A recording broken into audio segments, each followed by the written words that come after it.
Seringkali dunia berbisik kepada wanita bahwa kamu kurang cantik, bahwa kamu kurang hebat, bahwa posisimu ada di bawah.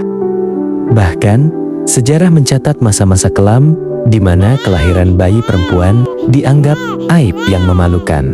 Namun, lebih dari 1400 tahun yang lalu, sebuah cahaya datang di padang pasir tandus. Cahaya yang mengubah status aib itu menjadi kunci surga. Cahaya itu bernama Islam.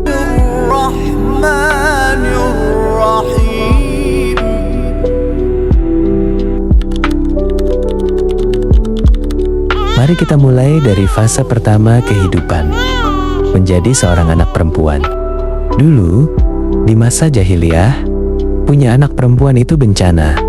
Rasulullah Shallallahu Alaihi Wasallam bersabda, barang siapa yang mengayomi dua anak perempuan hingga dewasa, maka ia akan datang pada hari kiamat bersamaku seperti dua jari ini. Beliau merapatkan jari-jarinya. Bayangkan hanya dengan merawat, mendidik, dan mencintai anak perempuan. Seorang ayah dijanjikan kedekatan dengan Nabi di akhirat nanti. Hartamu adalah milikmu. Kemudian, wanita tumbuh dewasa dan menikah. Apakah Islam menjadikan dia pembantu bagi suaminya? Demi Allah, tidak. Dalam Islam, wanita tidak dibebani kewajiban mencari nafkah sepeser pun. Itu beban yang Allah letakkan di pundak laki-laki yang tulang punggungnya diciptakan lebih keras. Jika seorang istri bekerja, itu adalah sedekah mulia darinya. Uang suami adalah uang istri untuk nafkah, tapi uang istri adalah milik istri sepenuhnya. Suami tidak berhak mengambilnya tanpa izin.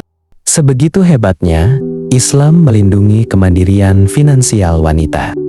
Dan ingatlah sabda Nabi, sebaik-baik kalian adalah yang paling baik terhadap istrinya. Dan sampailah kita pada puncak kemuliaan seorang wanita, yaitu ketika ia menjadi seorang ibu.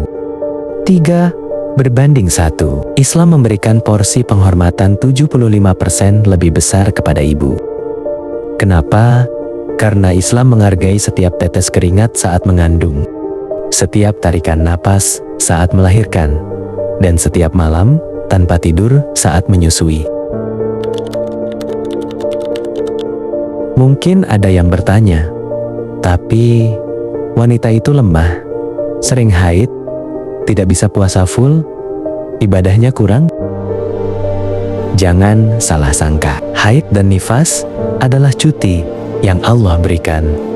Ketika wanita taat untuk tidak salat saat haid, itu dihitung pahala karena dia mematuhi perintah Allah.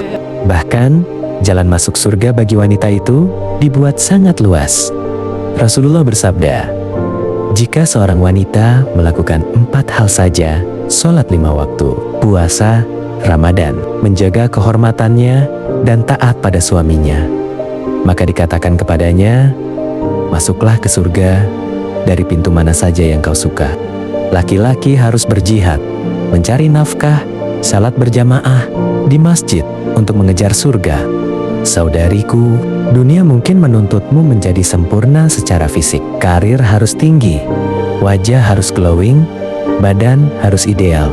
Tapi Islam menuntutmu untuk menjadi mulia. Kamu adalah ratu di rumahmu. Kamu adalah kunci surga bagi anak-anakmu. Jangan pernah merasa rendah diri hanya karena kamu seorang wanita. Karena di mata Allah, kamu sangat istimewa. Terima kasih sudah menonton. Jangan lupa like dan subscribe.